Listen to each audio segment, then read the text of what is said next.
welcome back to my channel. My name is Jodie and I help you change your beliefs so you can change your body, your health and your life. This video I thought I would do a full day of eating on 1685 calories. They are my calories at the moment for the mini cut I am in, and I wanted to show you the types of foods I'm eating in this aggressive deficit. Now I know for some of you 1685 calories might sound like a lot for an aggressive deficit, but I am used to eating 2600 calories plus every day for, I don't really remember the last time I had less than, 2000 calories, like less than 2300 to be honest. So this is a big change for me, and I've had to make quite a few changes to my diet in order to hit my macros consistently so that I can get really good results from this deficit and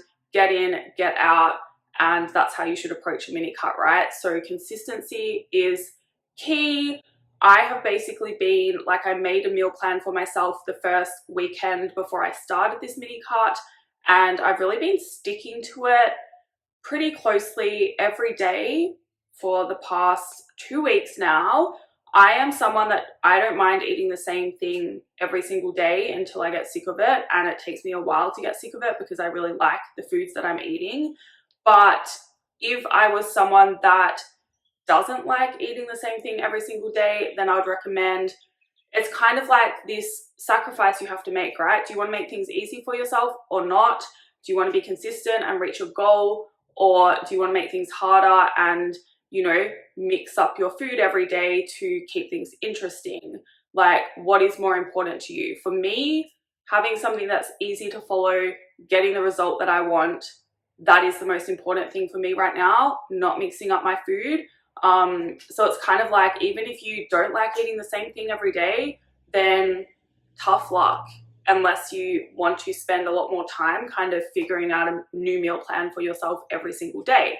I definitely recommend, if your calories are lower and if you are in an aggressive deficit, then you want to plan your day out in advance, right? You don't want to be logging as you go for the day and then get to the end of the day and be like, oh, I've only got 300 calories left. What am I going to eat? I'm starving. It doesn't work very well if you do that, right? So I've got this meal plan, been sticking to it. It's based around foods that are easily accessible to me, affordable for me, in season, and like, I'm fussy with certain ingredients, so it covers that. Apart from my dessert, I'm still working on getting rid of that, or not getting rid of dessert, but what I love eating for dessert, because I don't think they're the best for you. And I am in a position now where I am trying to kind of just constantly improve my diet, right, and make changes so that it's not only hitting my macros but also covering health bases, or like covering things that are important for my health. So anyway, the first thing I do every single day is pretty much get up and I either go to yoga or I go to a cafe and have a coffee, a black coffee to start, and some sparkling water, and I do a bunch of work. I feel good fasting, and it's something I had to take out of my day when my calories were higher because I simply couldn't get the food in because I was too full then to like bank it all up for later. But when I'm on lower calories, I really like to fast for as long as possible in the morning, and then once I start eating, I find it harder to stop. I'm like looking for snacks more often, and I don't like snacking for health reasons. And also it allows me to have bigger meals that actually fill me up, and I prefer to do that. I like to push the first meal back as far as possible, which gets hard in terms of training because I also like to train in the morning. So I've gone back to training fasted. I spoke to my coach about this. He's like, that's okay as long as you don't notice your performance really dropping off and you struggling. So that hasn't been the case. Like, I've had some bad workouts, but it's more like, yes, I've noticed I don't have as much energy, but I think it's just overall because I'm in this deficit and I struggle sometimes with my workouts and having energy even in a surplus. So at the moment it feels fine training fasted, and then because I'm fasted, it is really important to have something after my workout. So basically I get a bunch of work done, go to gym, and then I'll come home and I will have a protein shake straight away, and I mix it with some milk and then hot water, so it's like a hot chocolate, but protein, made with protein powder. I haven't filmed that just because I got back and wanted to have it and then decided to make this video, but I'm going to show you everything else. So I've had one black coffee. I kind of have 2 coffees for the day, so I'm about to have a second one now, and my second one is always with milk. I use regular milk, but I'm tracking it because obviously it's got calories in, and so yeah, that's kind of what I'm gonna have just to push my first meal back a little bit more, because I'm waiting for my oats to cool, right? I like to have my oats cold, and so I can mix my yogurt and stuff into them without them going gross. So that's what we're gonna do. We're having coffee and more sparkling water to help kind of mitigate some of that hunger until my oats are cold enough to actually eat them. Now, meal timing does matter around training, especially if you are someone more advanced. However, because I've had the protein shake and there were like calories in the milk, a bit of carbs in the milk, I'm okay with pushing this first meal back a little bit later, but ideally you do want to have a good source of protein and carbs after your workout. I would normally have my oats, but I didn't make them beforehand to let them cool before I went out, and so it is what it is right now. So it is 11 a.m. We are about to have my first actual meal of the day. I'm having my protein oats. This has changed since the last time I've been having them. Now, when I was in a surplus, I was adding some berries and nuts as well to get in some more omega-3 fats. But now I'm in this deficit. We don't really have room for that. So we've gone back to a slightly smaller portion of oats just so I can get them in. And then because I just got back from Bali, I don't have my regular protein powder. I was having a whey protein concentrate. So slightly higher calories, a little bit more carbs and fat in there, and a little bit less protein, but still high in protein as a protein powder. But that mixed really well and made my oats a good consistency. This protein powder that the girl at the shop recommended, because I couldn't wait for the online order, right? So I just went to the shops. She recommended this, which has been great in terms of nutrition for my deficit because it is a whey protein isolate. So it's really high in protein, like mostly protein, very low in fat and carbs, which means it's actually slightly lower calories. So that's been working really well in terms of helping me hit my protein and stick to my calorie limit. But because it's an isolate, it makes my oats really runny when I mix it in, even if I wait for them to cool. And so that is why I have started also adding this flaxseed meal, because that thickens it back up. And I was actually using this beforehand as well because it has a decent amount of protein in it. Like, I wouldn't say it's high in protein, like the packet says it's high in protein, but it has some protein in. It helps me hit my target.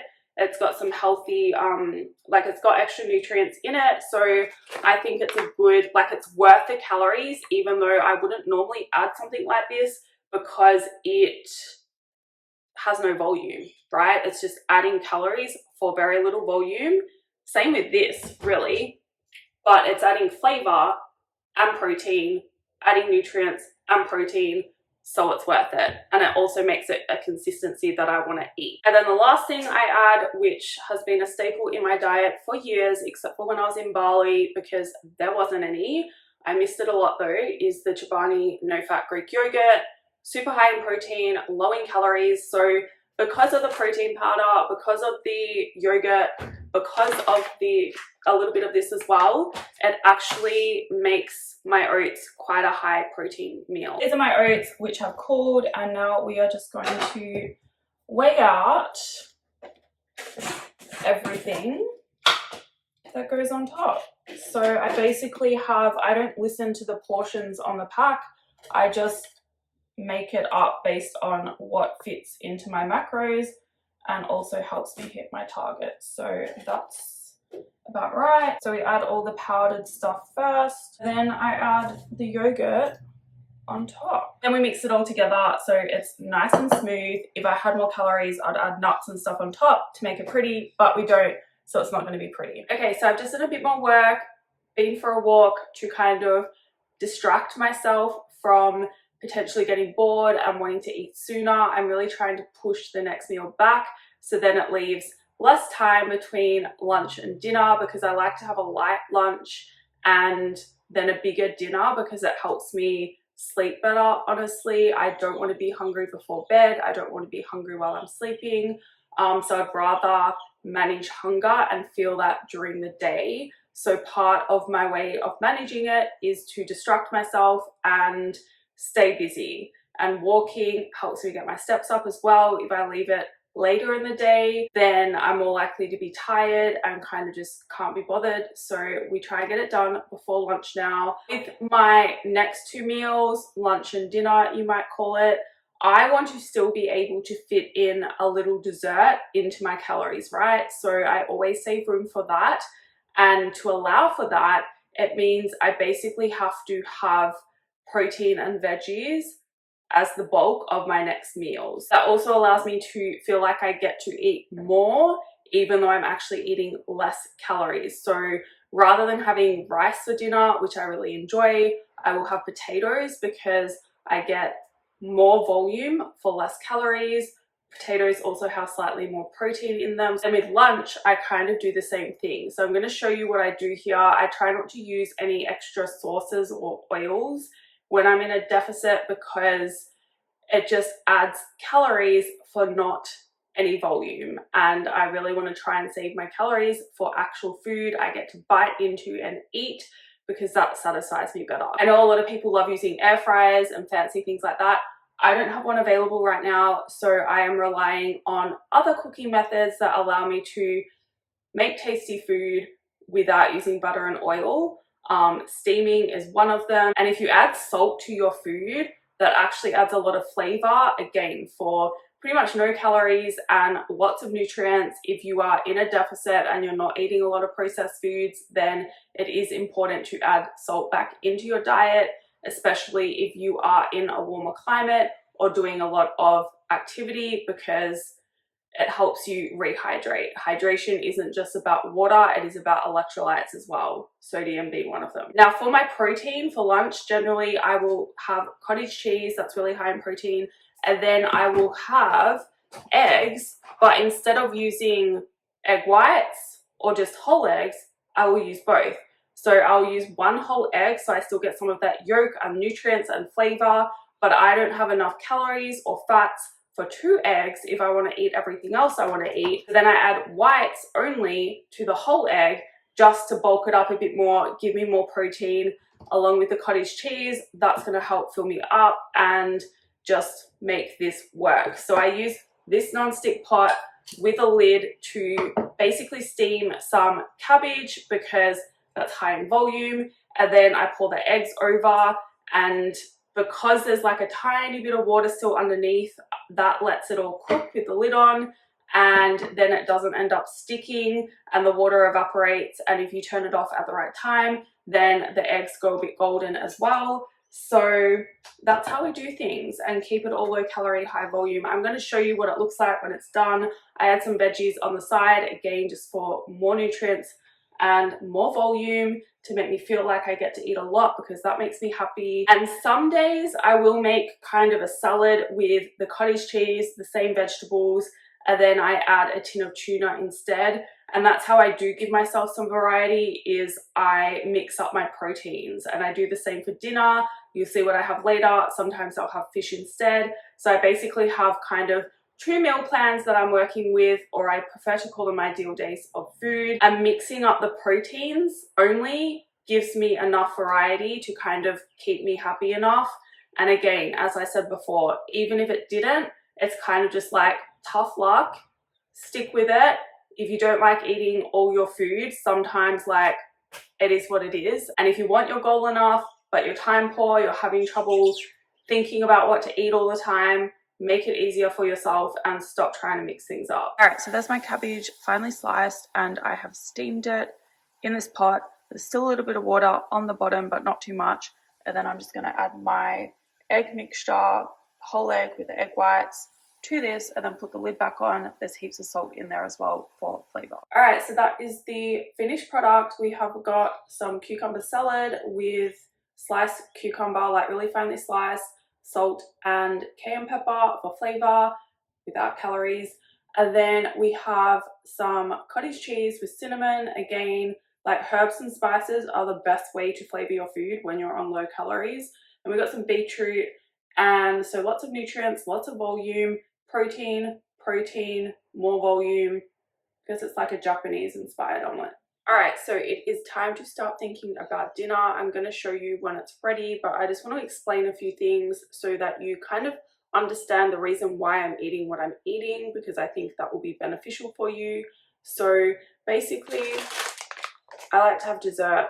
I love M&Ms, so I make sure I leave room for these, and that means my lunch has to be light and pretty low on carbs, because I like to eat more carbs at nighttime, especially for dinner, because they help you sleep. So my carb of choice at night at the moment is potatoes, and then I have some kind of meat or fish with that, and I usually cook it all in my pot with herbs, tomato, and then for fats I add olives, and I'll add some cheese on top as well.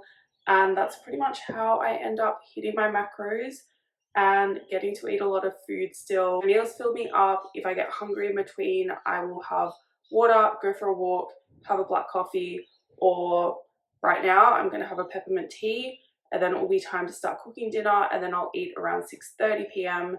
and then have my dessert after, and then go to bed about 8:30 to 9 p.m. So I'll show you when it's ready.